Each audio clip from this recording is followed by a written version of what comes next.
You're right. I've got somebody stepping on an ankle here. Are you all right? You good? Okay. It's like a Who concert situation. Is this Cincinnati? Phase 2 of the hostage deal to go forward. Maybe talk to you later. Mr. President, you managed to get this deal done. A lot of people say that the men who managed to do that should get a Nobel Peace Prize. Do you think that you'll be able to get all the hostages back home? And what would happen if you hear from the They will Israeli side? never give me a Nobel Peace Prize. What would happen? What needs to happen for It's too normalization, bad. I President? deserve it, but they will never give it to me. What's wrong with normalization to go forward? What needs to happen for normalization with Saudi Arabia? Well, we're going to see, and we're dealing with a lot of people, and we have steps to go yet, as you know, and maybe those steps go forward, and maybe they don't. We're dealing with a very complex group of people, situation and people, but we have the right man, we have the right leader of Israel. He's done a great job, and we've been friends for a long time, and we do a great job also. And I think we have a combination that's very unbeatable, actually. Can I ask you, what would happen, Mr. President? What would happen, Mr. President? What would happen if you hear, Mr. President?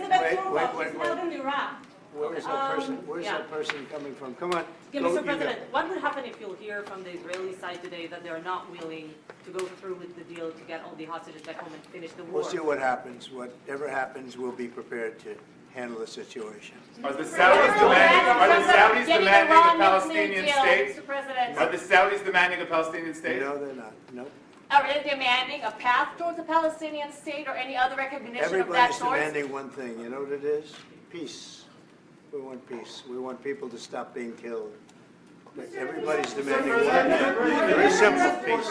And he wants peace also. Mr. President, do you think it's politically possible in Israel to get this deal done until the end? To get the deal done? Yeah. Sure. I mean, is it politically Why wouldn't a deal get done? A deal can get done. We'll see what happens. We're dealing with very complicated people. But a deal can absolutely, we'll An Israeli strike on Iran. see what happens. President Trump, I welcome Prime Minister Netanyahu. We've heard Joe Biden and Donald Trump take credit for the hostage and ceasefire deal. Who do you think deserves more credit? I think President Trump added great force and powerful leadership to this effort. I appreciate it. He sent a very good emissary. He's helped it along. And, I'll just tell you, I'm happy that they're here. And I'm sure the President is happy that they're here.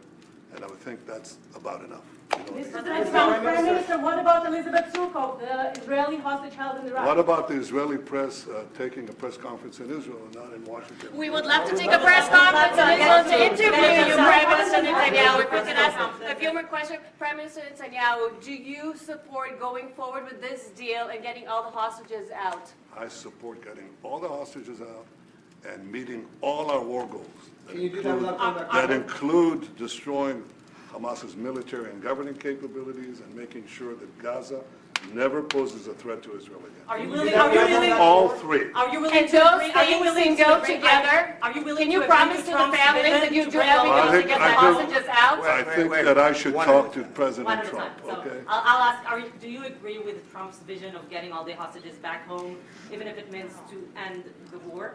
Well, I'm not sure that you articulate correctly what the vision is. You can ask, he can speak for himself. He does that very, very well. I have my own views, 3 goals, not 1, not 2, 3 goals, and I will meet all 3 goals. I think the President can help enormously. He brings fresh thinking. Any address to the Fresh fact thinking. that terrorists who murdered hundreds of people who listed their home as the part of the deal? It's a horrible thing. We can't forget it. I'll never forget it, and you can't forget it. And some people want to put it out of their memory, but we're not going to ever let that happen. It was a horrible day, October 7th. That was a horrible. People like to pretend it didn't happen. It happened. It's a big group of people that like to pretend it didn't happen, like the Holocaust didn't happen. Same mindset.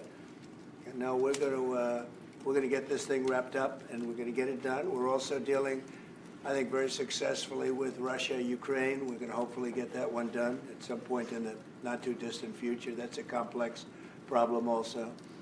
But we solve problems. We'll, you know, when I left, we had no problem. There was no Ukraine and Russia fighting. There was no October 7th. There was nothing. And some very poor leadership led to a lot of problems and a lot of death.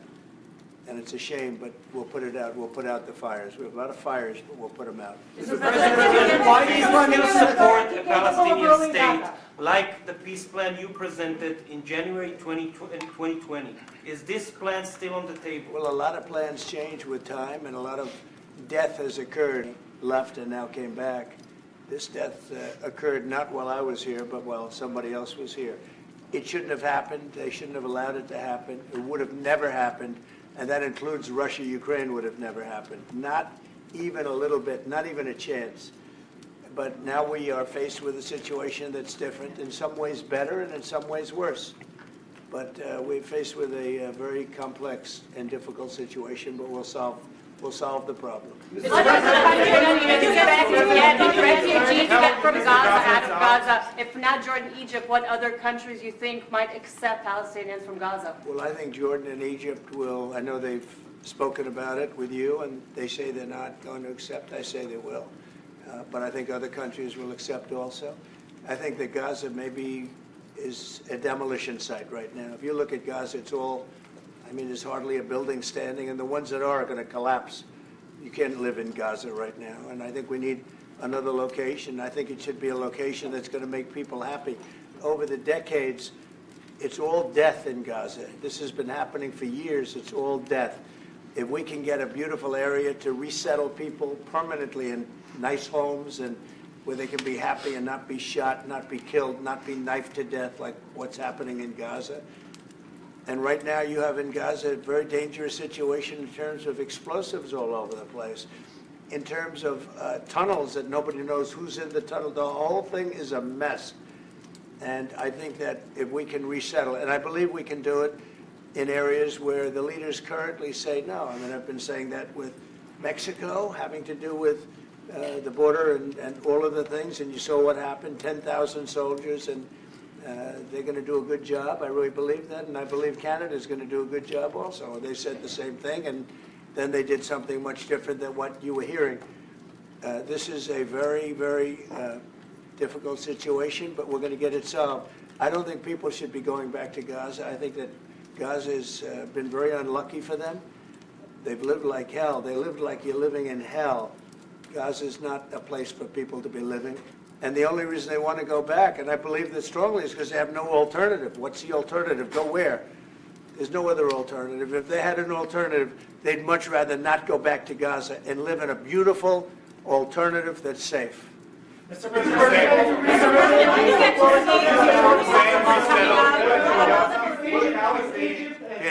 Would Palestinians have the right to return to Gaza if they left while the rebuilding was happening? It would be my hope that we could do something really nice, really good, where they wouldn't want to return. The place has been hell. It's been one of the meanest, toughest places on earth. And right now, I've seen every picture from every angle, better than if I were there. And nobody can live there. You can't live there. So if we can build them through massive amounts of money supplied by other people, very rich nations, and they're willing to supply it. If we can build something for them in one of the countries, and it could be Jordan, it could be Egypt, it could be other countries, and you could build 4 or 5 or 6 areas. It doesn't have to be one area, but you take certain areas and you build really good quality housing, like a beautiful town, like someplace where they can live and not die. Because Gaza is a guarantee that they're going to end up dying. The same thing's going to happen again. It's happened over and over again, and it's going to happen again as sure as you're standing there, Peter. So I hope that we could do something where they wouldn't want to go back. Who would want to go back? They've experienced nothing but death and destruction. Mr. President, Well, I don't think they're going to tell me no. Mr. President, I don't think they're going to. What will you do for Palestinians? I think they're going to tell Biden no, and I think they're going to tell other people no. I So don't you think think it will happen at the end? I think there's a good chance. Yeah, How I'd like to many see it people were you thinking about? happen. All of them. I mean, we're talking All of about them. probably 1,000,007 people, 1,007,000, maybe 1,000,008. But I think all of them. I think they'll be resettled in areas where they can live a beautiful life and not be worried about dying every day. What do you do with the Palestinians? What do you do with the Palestinians? What are you doing with Palestinians? Mr. President, do you support building settlements, Jewish settlements back in Gaza in the next years? Say it. Building settlements, Jewish settlements back in Gaza in the next year. Do you support this idea? I don't see it happening. It's too dangerous for people. Nobody can go there. It's too dangerous. Nobody wants to be there. Warriors don't want to be there. Soldiers don't want to be there. How can you have people go back? You're saying go back into Gaza now? The same thing's going to happen. And you get beautiful, open areas with the sunlight coming through, and No, you that's build not what I mean. something I mean, nice. buildings, And Israeli they are not going to settlements want back in to. Gaza. They are not going to want to go back to Gaza. Prime Minister Netanyahu, what is your message to the families of the hostages that look at this deal, that worried that this deal won't go through? What do you say to them at this moment? Same message I said from the beginning of the war. We'll get them out, get them back. We got over 70%, close to 75% of the people who everybody believed will not get out. We got them in successive deals, and most recently with the help of President Trump. We're not going to give up on any of them, and we're not going to give up on our other war aims. Hamas is not going to be in Gaza, and we're going to get everyone back. And you would not have. Prime Minister, how optimistic are you about reaching phase 2 of the ceasefire? How optimistic are you about that happening? Well, we're going to try. That's one of the reasons, one of the things we're going to talk about here. And if we, you know, when Israel and the United States work together, and President Trump and I work together, you know, the chances go up a lot. It's when we don't work together, Israel and the United States don't work together, that creates problems. When the other side sees daylight between us, and occasionally in the last few years, to put it mildly, they saw daylight, then it's more difficult. When we cooperate, chances are good. Once and for all? Say it. Now that Iran is so weak, isn't it the right time to hit their nuclear facilities once and for all? So you say Iran is so weak. I appreciate you saying that. They're not weak. They're very strong right now, and we're not going to allow them to have a nuclear weapon. It's very simple. You know, I signed a very strong proclamation. Iran was in big trouble when I left. They were broke. They didn't have money for Hamas. They didn't have any money for Hezbollah. You had no problem. October 7th could have never happened. When I left, October 7th could have never. They became very strong very fast. They sold massive amounts of oil to China and everybody else who would not buy the oil when I was president, because we said, don't buy the oil. And they became very rich very quickly. But they're not weak. They're not weak. They're strong. Doesn't mean they won't be weak. But you know what? We just don't want them to have a nuclear weapon. They can't have a nuclear The weapon. Prime Minister, sorry, Mr. President, the Prime Minister wants you to strike Iran. That's what he wants. You don't know what he wants. What do you know about anything? Go ahead. But is that option is on the table? Yes, please. President Trump, is that option on the table? You're not just talking about Jordan. No, could be other places too. There are many people that have reached out, many countries, many leaders of countries that have reached out that would like to participate in that. Doesn't have to be Jordan and Egypt, but I think it would be also them.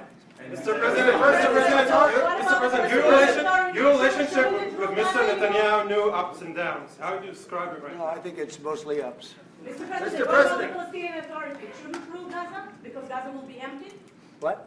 The Palestinian Authority, can it rule Gaza? What do you think? Well, it's had a pretty hard time, wouldn't you say? I'd say it's had a pretty bad time of it. Mr. President, Qatar has, you've criticized them in the past as a funder of terrorism, so is the Prime Minister. Do you think they're part of the solution or part of a problem moving forward? I think they're trying to help. Qatar Yep. is absolutely trying to help. I know them very well, and they're doing everything they can. Very tough situation, but they're absolutely trying to help. Will you Okay, visit Israel? thank you very much, everybody. Thank you. Thank you. Press, let's go. Come on, guys. Thank you. Have to win the game. Thank you, guys. We'll see you soon. Thank you, guys. Come on. Let's go. Let's go, guys. Press, let's go. Let's move. Come on, guys. Got your hand so Come on, guys. so still. Good. Got it. All right. Thank you, guys. Let's go. Thank you, guys. Come on. Thank you, guys. Come on. Mind the desk, please. Mind the desk. Thank you. Thank you, guys. Thank you, guys. Stay with me.